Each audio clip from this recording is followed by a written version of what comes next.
Sonidos del ayer, las campanas de mi pueblo, los cardenenses del ayer, los cardenenses del pasado, los que tenemos la fortuna de conocer la parte poniente de la comunidad, quienes en muchas ocasiones casi de rutina hemos caminado saliendo del callejón y decimos voy a los Pirules.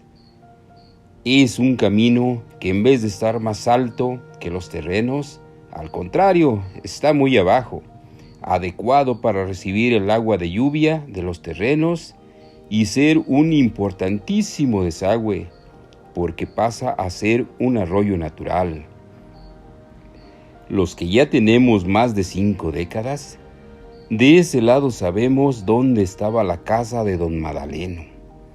Nos acordamos, conocimos hasta sus hijos, Antonio, Manuel y Javier, sus cercas de piedra, la casa bonita en su tiempo, sus floridos jardines, rosas, coyoles y margaritas, y sus enormes árboles, pinos, jacarandas y mezquites.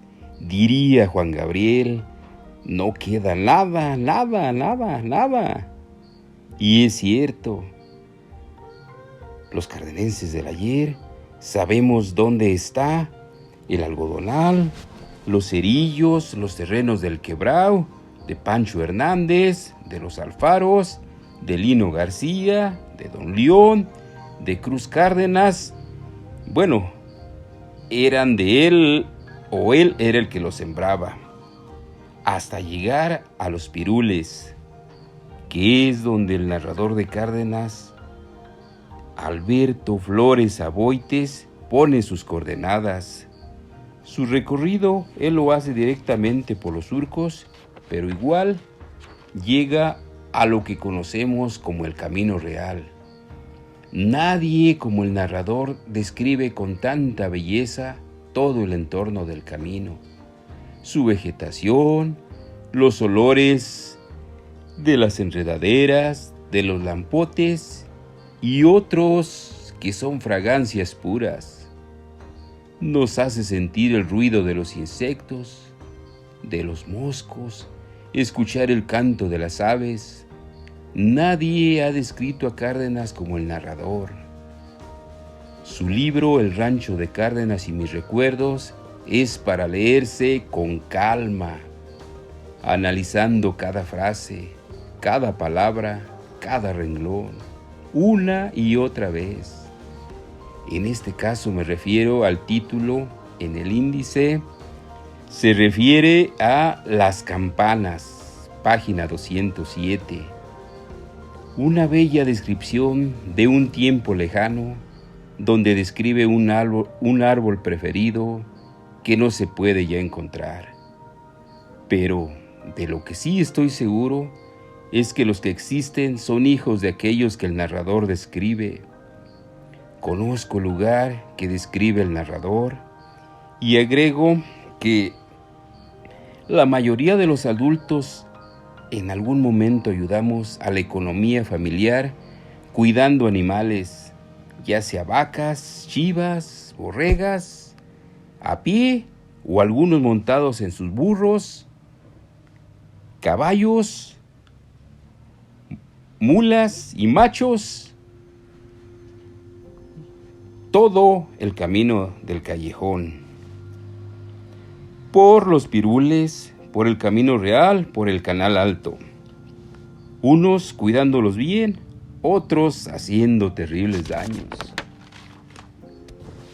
A una gran altura, en la mera cumbre, podemos imaginar al narrador en su mezquite o árbol favorito, en donde con enorme añoranza nos describe un Cárdenas que ya quedó muy atrás, cuando nos describe de norte a sur la silueta de un Cárdenas en donde se podían contar con los dedos de una mano las pocas viviendas, como dice él, de altos o de 2 pisos, donde no estoy de acuerdo, donde difiero. El único punto es donde comenta que el sonido de las campanas tocaban solo para él, Perdón, narrador, pero cuando nos transportas en el tiempo y nos haces sentir el sonido de las campanas en la inmensa quietud de los campos de nuestra tierra, al escucharlas se me viene a la mente la pausa que hacía don Florencio Flores sacando su rojo pañuelo, secando su sudada frente y haciendo o enrollando un cigarrillo, tomando una pausa que fue donde se inspiró en sus célebres frases, recordadas hasta nuestros días, siendo la más recordada la del Chunde y el Cerro de Culiacán. Al escuchar las campanas, don Primo dejaba por unos minutos su hacha, su machete, la carabina y su honda. Daba gracias y a tomar su fresca agua de su recién estrenado guaje, hormigueándole como siempre las manos por volver al trabajo. Una vez que daba gracias, a afilar su hacha, que era la número 1.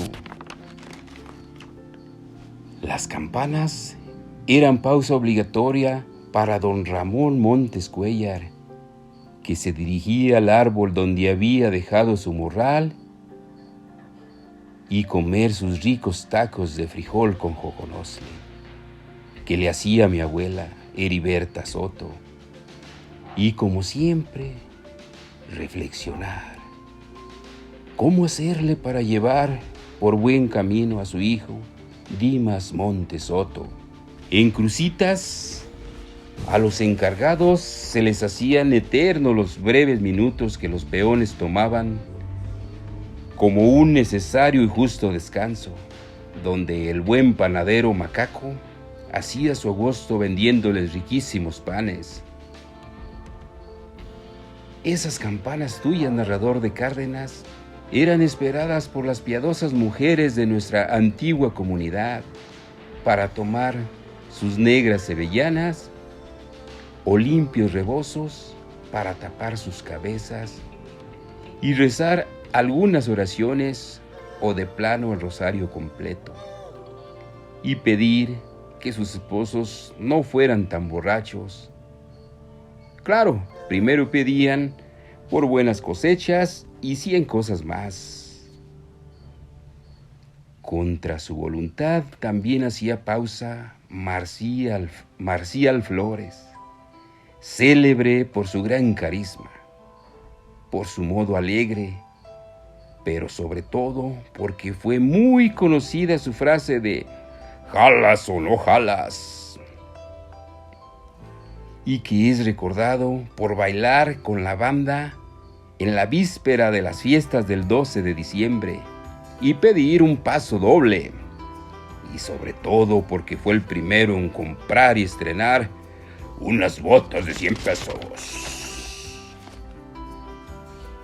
Pero al final de cuentas, narrador de Cárdenas, eran las mismas campanas, los mismos toquidos que le daban alegría, pausa y un breve descanso a un pueblo en el que se escuchaban los nombres, entre otros, don Pime, don Pancho, don Tacho, don Dámaso, don Remigio, don Pablo, don Luis, don Chema, don Plutarco, don Augusto, don Lile, Tano, los Alfaros, los Sotos, los Vidales, los Martínez, etcétera, que ya muy pocos quedan de ellos, pero sí infinidad de raíces, ramas y flores.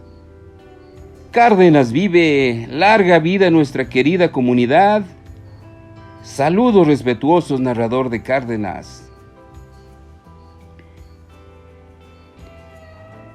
Puedo mencionar a compañeros que felizmente nos divertimos y trabajamos cuidando animales como Eulalio Lalo, Gume, Pisano, el Chino Raso, Macario Montes, Gil Razo, Nene Razo, el Matón Núñez y como 100 más.